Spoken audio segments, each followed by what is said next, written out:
followed by the Pledge of Allegiance. Father God, we thank you for your kindness in bringing us all together today. Though we may not know what this meeting holds, we know that you do. As we begin, Lord, help us to keep your word in mind. Lead us into conversations that are fruitful and enrich the lives of those who hear today. When we are undecided, please lead us in your wisdom. When our opinions may disagree, help us to remain respectful to one another. More than anything, Lord, would you help us both to seek your will and to pursue your glory through all that we say and do. In Jesus' name I pray. Amen. Amen. I pledge allegiance to the flag of the United States of America and to the republic for which it stands, one nation, under God, indivisible, with liberty and justice for all. All right, the meeting is called to order for agenda business. First item is public comment. Is there any public comment? No public comments? All right, minutes from our last meeting. We'll leave the right date this time. All right, I'll make a motion to approve the minutes from the May 4th meeting as submitted. All right, motion on the floor is to approve our minutes from our May 4th meeting as presented. Any further discussion? All in favor? Aye. Shauna, you have any reports from 911?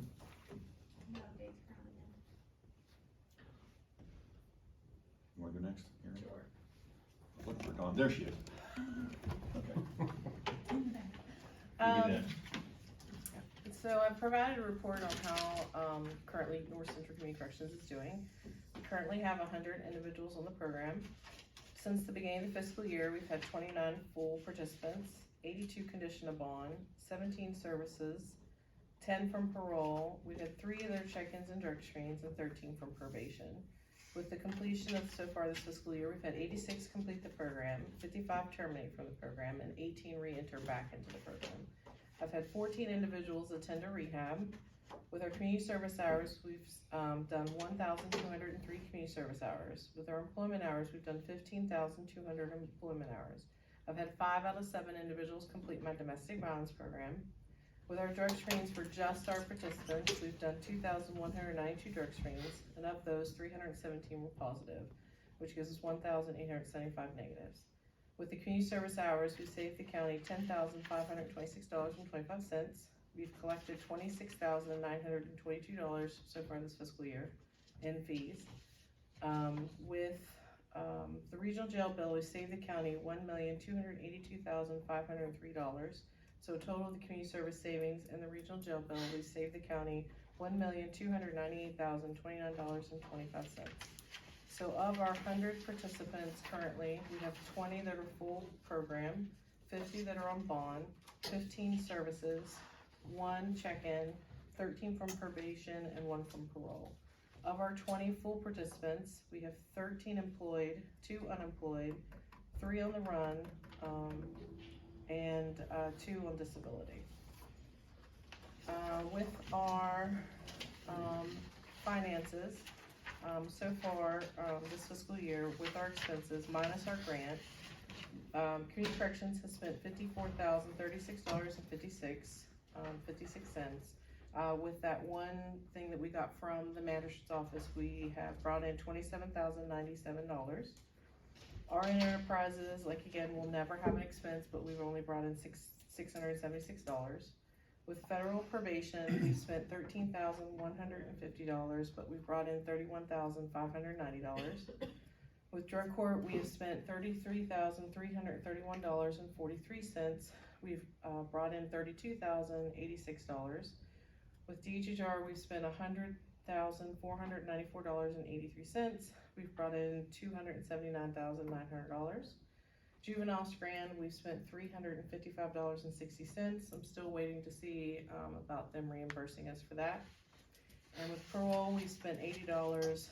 We've brought in $1,313.40. So total expenses minus our grant, we've spent $201,448.42. We've brought in $372,662.40. So we have put $171,213.98 in the bank. We just had grant presentation on May 10th, so just waiting to see what the governor's going to do for the next fiscal year. otherwise, we're doing pretty good. Thank you. Dawn?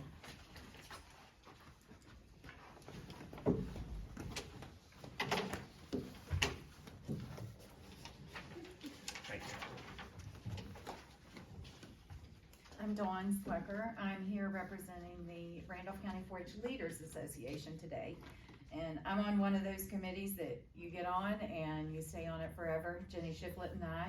But I'm on the 4-H rabies clinic, and this year we had a rabies clinics around the county, 5 locations, and you can see on your report 2 different days in April, and we vaccinated almost 400 animals with rabies and 100 extra vaccines that the vets offered.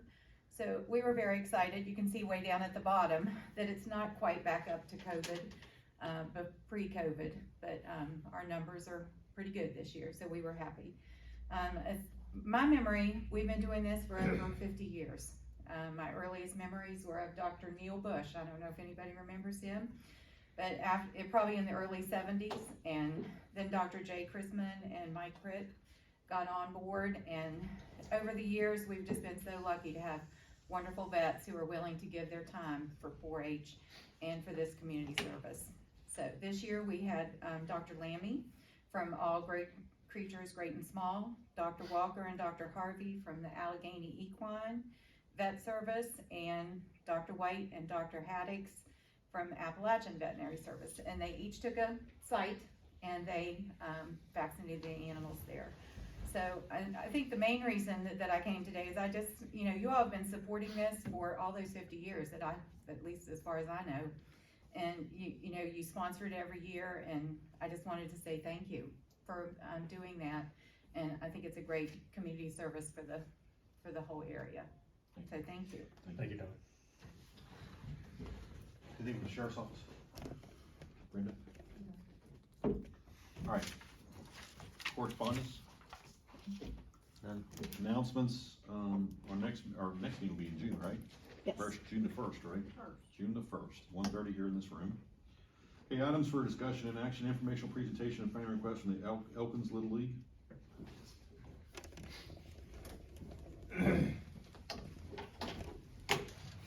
Good afternoon. My name is Anthony Severino, and I'm here on behalf of the Elkins Little League Board.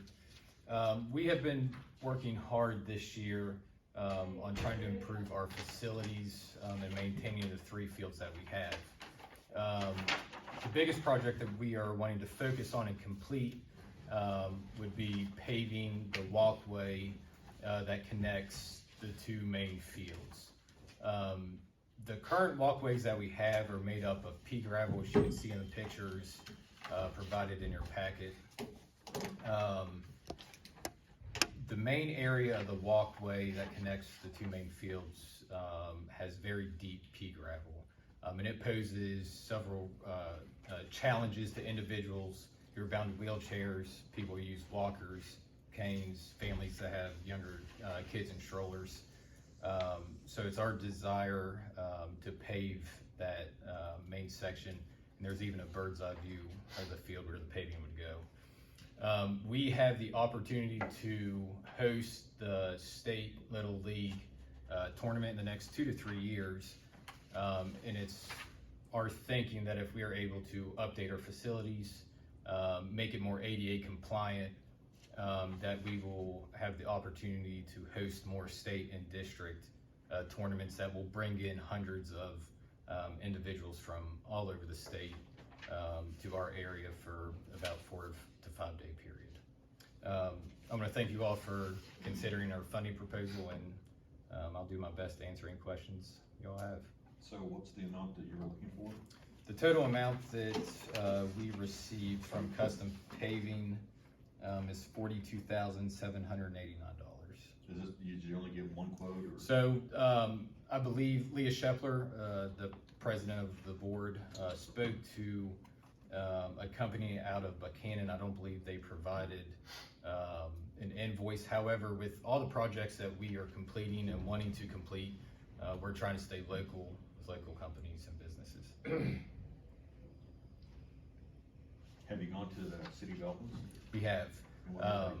So Actually, yesterday I presented to the ARPA committee. They granted us a $3,000 grant. Leah presented to the Parks Commission yesterday evening, and they approved us for $15,000. Now, that money is mostly geared to projects that have safety concerns, like the bleachers. So not the 42? No. I mean, it could go to that, but I think the way we appropriate it would be to kind of split it. So the city of Elton's getting 3,000 and 15,000, so 18,000 total.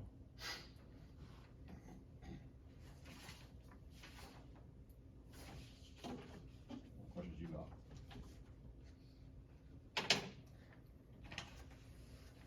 I don't have any. We not have, does Jeff Allen not do paving up? I didn't know if they, I know they paved, but I didn't know if they did anything like this. I'm not too sure. Projects, maybe y'all might check with them to see if you can do it, Okay. get any better pricing on. What about, what's his name, that used to be up the valley? He sold out. But is the company still here? Yeah, it's still good. What's the name of it? I don't know if they kept it as Cooper Asphalt. Cooper, yeah. Cooper sold out to GF Allen, if I remember correctly. Huh? And I believe custom paving, the reason they were kind of the top choice is they have supported Little League in the past. Yeah. Yeah, but it wouldn't hurt to get other quotes, just to. Yeah, just to absolutely. check it out. I challenge you to go back and get with Cooper, or like you said, maybe Polino, ask, Okay. maybe Polino can do something. And then come back and then let us talk about it, that's 42,000 is a lot. So. Yes, understandable. Okay. Okay, thank you. Hey, thank you. Next, informational presentation and friend request from Elkins Post 29 Baseball.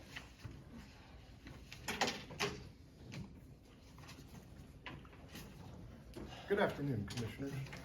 My name is Phil Wilson. I'm the president of Elkins Baseball Association and the manager for both our junior and senior teams for our American Legion Post 29. First of all, I just want to thank you for considering our request for funding for our upcoming baseball season. One of the main reason we are requesting this funding, to my knowledge, we're the only Legion team in the entire state that do not require a player fee for each one of our kids, whether it be junior or senior teams. We provide hats, jerseys, pants, belts, etc. for all our players. We have other expenses, baseballs, umpire fees, travel fees, that we try to help as much as we can with the kids so that it's not such a burden on the families, so that our kids can play summer baseball. Last year was our first year of having a junior Legion team, and it was quite a hit. The kids didn't want the season to end. You know, with having the junior team, we had more kids playing summer baseball than we've ever had in the history of Post 29 baseball, which was really exciting for us, having that many kids out playing summer baseball. So again, like I said, we don't require any player fee for any of our kids, junior, senior team. So, because we still, you know, there's still a burden. We do a lot of traveling. Parents do gotta, you know, get kids to and from, which is still a financial burden. So we try to do everything we can that we're not, you know, travel baseball and the expenses that come along with travel baseball. We do a lot of fundraisers to help offset a lot of this cost as well. So the amount that we've requested is what we need to, with what we've raised and everything that we do to get through a season. We do have teams from all over the state of West Virginia coming here this summer. We got a couple teams from Maryland, and we got teams from the Tampa area down in Florida. They're actually bringing 5 teams up here to play several of our teams, and then we have teams from the Panhandle that are coming in because we don't have 5 teams. So we're bringing some teams in from the Panhandle to help play the Florida teams that are coming in that are gonna be staying here in Elkins. So. And we're in the progress of putting a bid out. We got 2 years, and then we can have the possibility of hosting the Senior Legion State Tournament here in Elkins, which will be wonderful. Last year, we hosted the Junior Legion State Tournament here, and in my personal opinion, it was a great success, and everybody that came had a great time, and we had 6 teams from around the state here last year for that tournament. So, we try to bring in as much as we can into Elkins. We have a beautiful facility between Rob and Harvey, and we also use our Elkins High Field, and we have costs with all that, maintenance upgrade or maintenance costs and everything. And our Babe Ruth program works wonderful with. They help us out a ton. They run our concession stand, and then the Babe Ruth program gets to keep that money to help with their funding.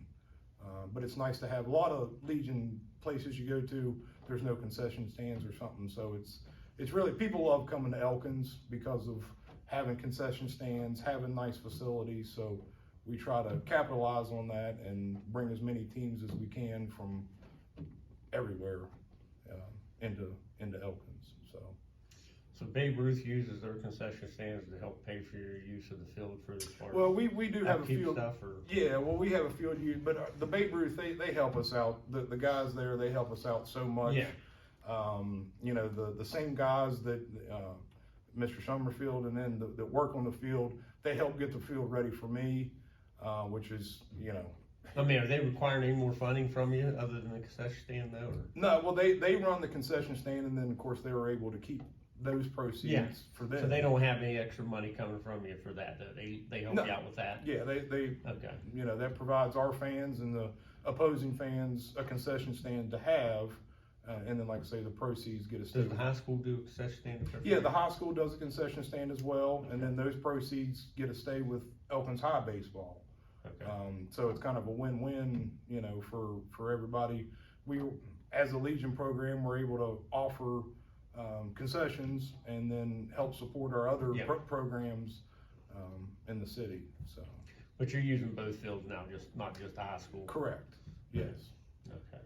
And there is possibility I need to get with Coach Ripley and administration at D&E, but we've seen a lot of progress being made there, and we'd like to rejoin that partnership that we had years and years ago with D&E.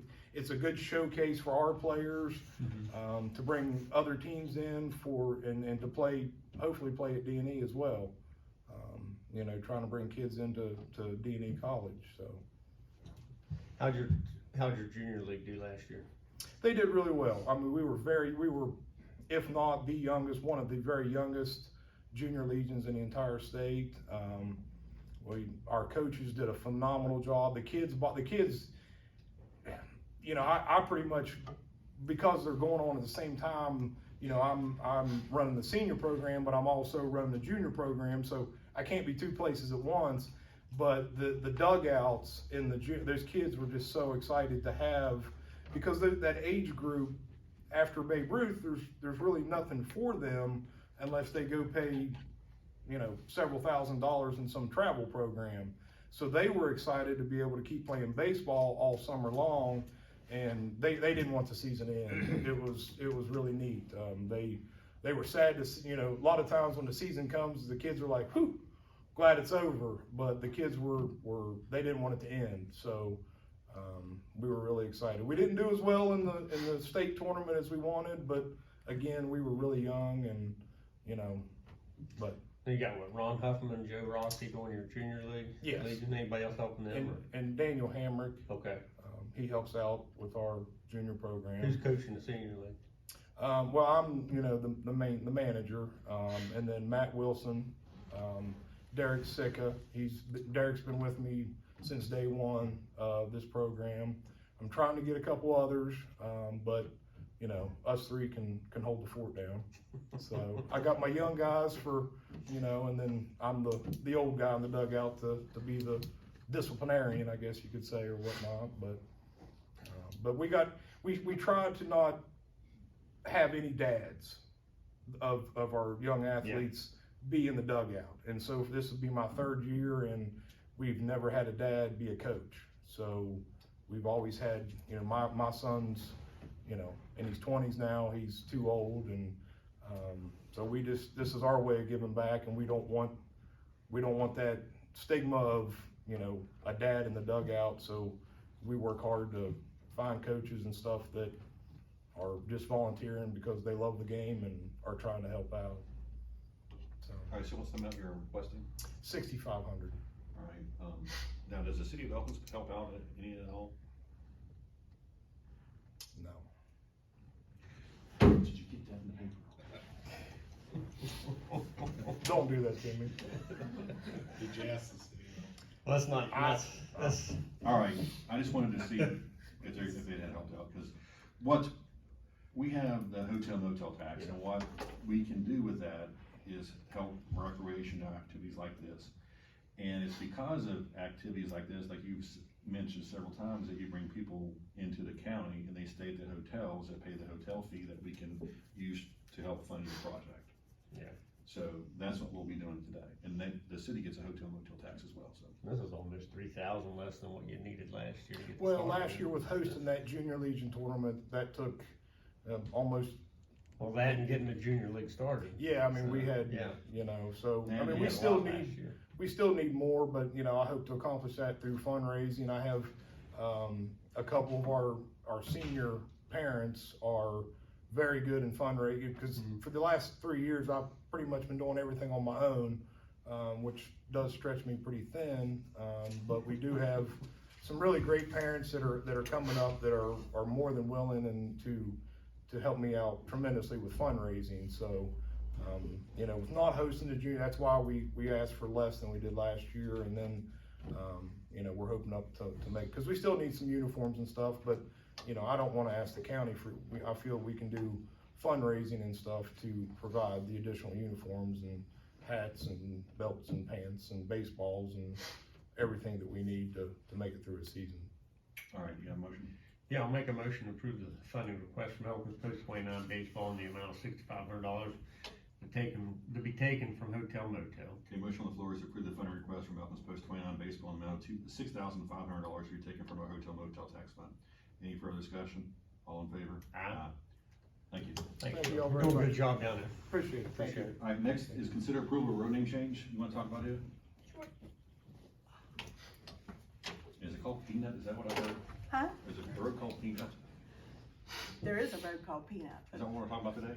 No, that's not the one we're talking about today. He's way off. So, I thought it was. well, I'm Sandy Bobby, and I'm with the Mapping GIS Floodplain Manager. And in cleaning up and taking care of some backlog stuff, I was approached by a gentleman, Mr. William Jones, out in the Gilman area, who submitted for a road name change from his current name as Storage Loop to Casey Drive. He advises that he has people coming to his location for the storage units further up the road, which he is not associated. When the road was named many years ago, it was supposed to be Casey Drive, and it was assigned as Storage Loop. At one time, he came into the mapping office when it was still here on Randolph Avenue and made a request and heard nothing afterwards.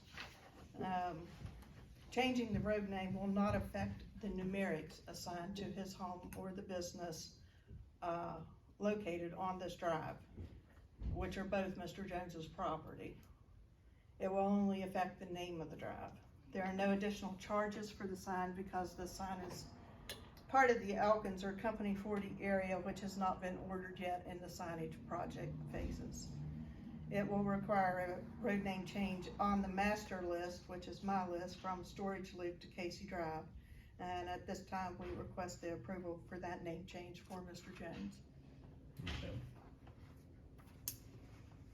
And then a second party came to me just last week, and they were telling me that they live out on Mingo Cemetery Road in Valley Head. In 2018, they were told that, well, they're respectfully submitting for a partial road name change from Mingo Cemetery Road, from their gate at the corner of their property to the dead end of their property to Huckleberry Lane. They advised me that 3 or 4 years ago, they spoke with someone in the OEM mapping office who granted the name change and gave them the address over the phone as 230 Huckleberry Lane.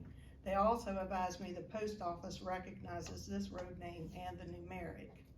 When I checked the map in my office, this road name change has never been done on the mapping system. It still shows as Mingo Cemetery Road from the intersection of Hollybush Road to the dead end on their property. Their home has never been addressed as 230 for the numeric. There is a home place or a cabin at the end of the dead end identified as 1363 Mingo Cemetery Road, and the gate on the corner of their property is identified as 1518 Mingo Cemetery Road, which I'm finding that a lot of gates and bridges and so forth have their own numeric in the mapping system throughout the county. I did speak with the DOH right-of-ways, Ms. Patricia Bennett, and she advised that the Fullers applied for a road name abandonment in 2018 from their gate to the dead end on their property. This application was granted. Mingo Cemetery Road now ends at their gate. The Fullers, according to the state, can name their road from the gate to the dead end on their property anything they choose. There are no other roads in Randolph County named Huckleberry Lane. Director Fox and I spoke about it, and she did approve this name if that's what the Fullers choose. There's no guarantee once the road is changed from the gate to the dead end on their property that their numeric will remain the same due to the way addresses are configured in the mapping system. And they are aware of that. And that's about all I have at this time, just requesting the road name changes. Is there any issues with the post office on the name changes? No. Okay. Not that I'm aware of. I didn't speak with Sandra directly, but I've spoken with her many times. She's never brought up the issue of it or anything like that, or a postal carrier's never called me with it or anything. Okay. So, You got anything? Nope. All right, I'll make a motion to approve the name changes as presented. The motion on the floor is to approve the 2 name changes as submitted. Any further discussion? All in favor? Aye. All right, next item is Thank you. thank you. Consider approval to demolish property in Huntington District.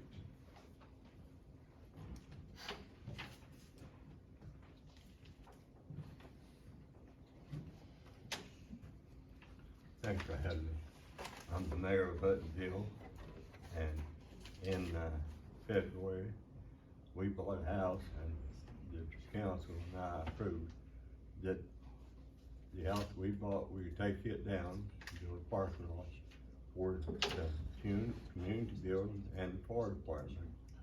And we're asking if you all will take the building down, remove it, so we can build our parking lot.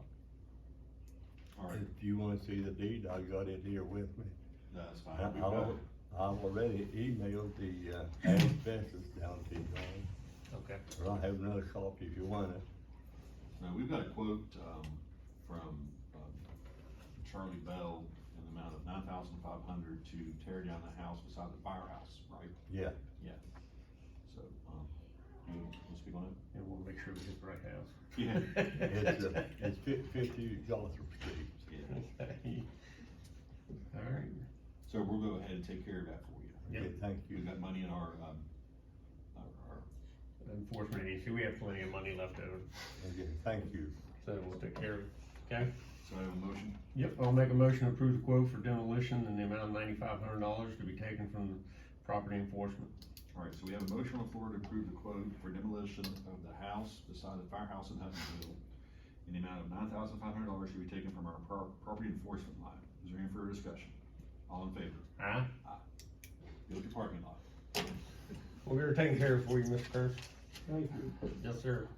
All right, next item on the agenda is approval of pay application number 9 for the pool splash pad project. Met with the, contractors and the Elks and, E.L. Robinson last Friday. Walked the progress on the pool. We have a pay application in the amount of $237,212.41. And what is left balance to completion is now $355,724.22. We have another meeting with them on Monday, and then next Friday, we're having the ribbon cutting ceremony. And then next Saturday, the pool will be open for business. Took, Brenda and Phyllis up to the pool this afternoon, showed them around, gave them a nice tour of it. We both loved it. It's gonna be, Beautiful. it's gonna be very nice for our community. It's gonna be a major, a lot of stuff has got accomplished, over the past week. We have the final health department inspection Monday, 11 o'clock.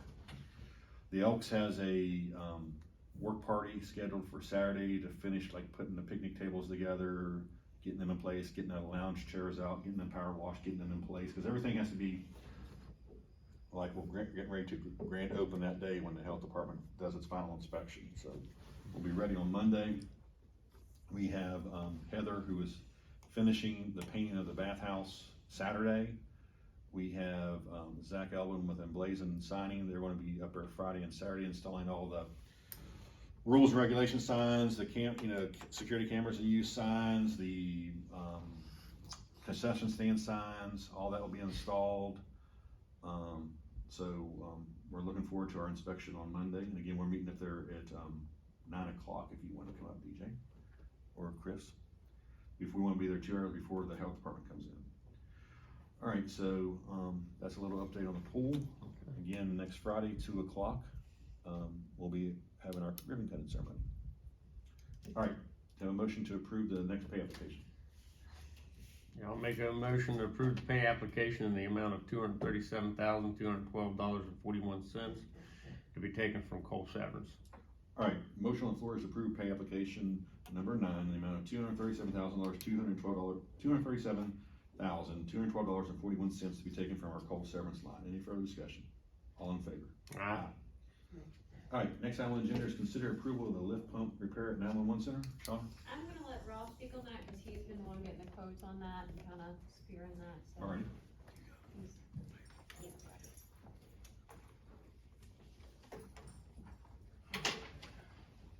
Alright, as you guys know, we had issues with the pump station at the 911 center.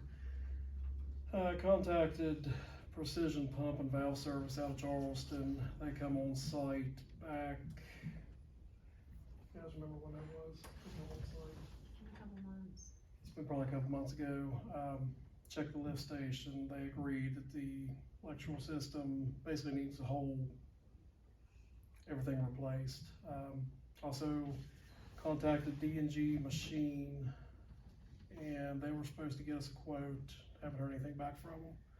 So the only quote we've got to present is from Precision. It's in the amount of $29,253.00. I did email Wayne Russell with Precision about 2 weeks ago, asking him if this quote was still valid, and he said, yeah, he said it'll still be, even though it says on paper valid till 3/1/23. I asked him if it was still good, and he said, yeah. We put an ad out for other quotes, right? Yeah, we put it out for bid and didn't get any bids. Okay, so that's the only thing we got. Alright. Were you able to find any money in your? I didn't, I sat for 2 days and looked through it, where we're kind of already at an end of a budget year. We've had so many repairs with other things with our generator at the center, the antennas need to replace the tower. I mean, we just don't have the extra in the budget, not to that amount. I mean, I might be able to squeeze 10,000, but that would be pushing it. Okay.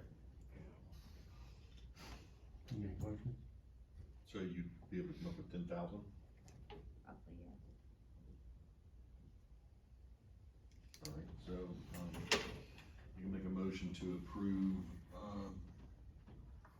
the quote from Precision and our funding amount of up to $19,253. Yeah.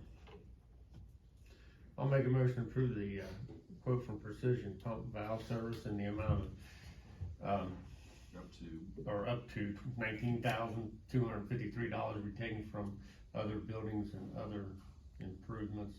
All right, so we have a motion on the floor to approve the quote from Precision Pump to help the repair at 911 center in the amount up to $19,253. Again, they'll be coming up with the additional amount and ours will be taken out of other buildings and other improvement line. Any further discussion? All in favor? Aye. All right, next item on the agenda is consider approval Thank of you. local government release from regarding opioid litigation.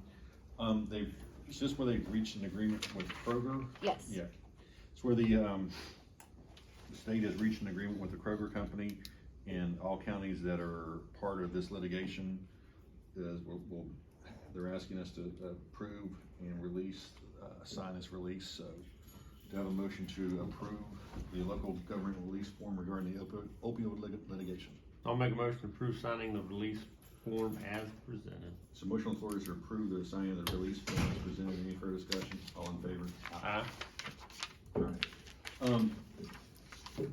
Before we move on to final settlements and accounting, I meant to say this under announcements, but just what happened to the county this past week with Carter Roag, the information about them shutting down and what a loss, not only to, that's the last coal mine in the county.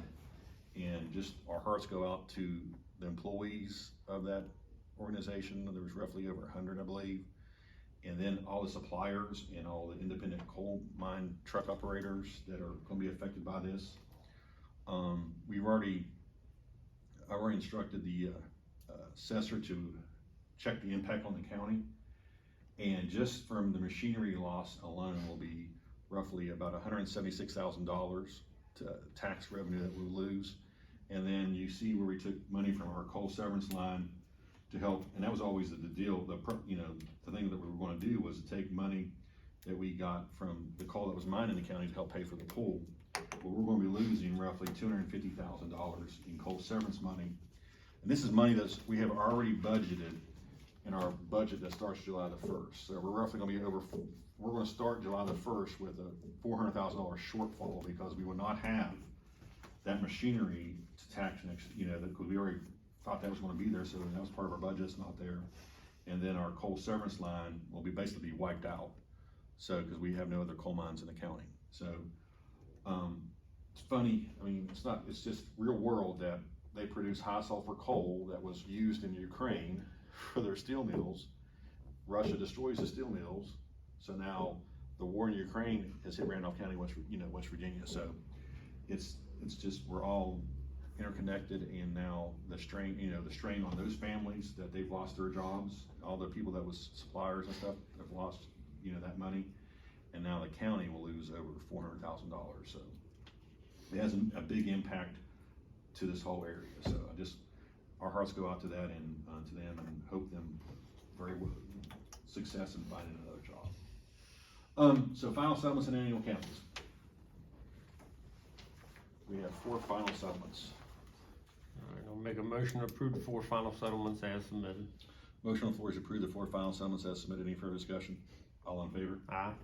Budget revisions, we have I think there are 6 in there. 6. State budget revision. First one is, we're gonna be taking the coal severance that we've been talking about. We're taking $390,000 out of that, and moving to our community development line. So it's a state budget revision for that amount. The statement budget revision, roll call vote. So Commissioner Kiesling, aye. Commissioner Seiler. Aye. State budget revision for advertising and refunds and reimbursements, just $1,500. So state budget revision, Commissioner Kiesling, aye. Commissioner Seiler. Aye.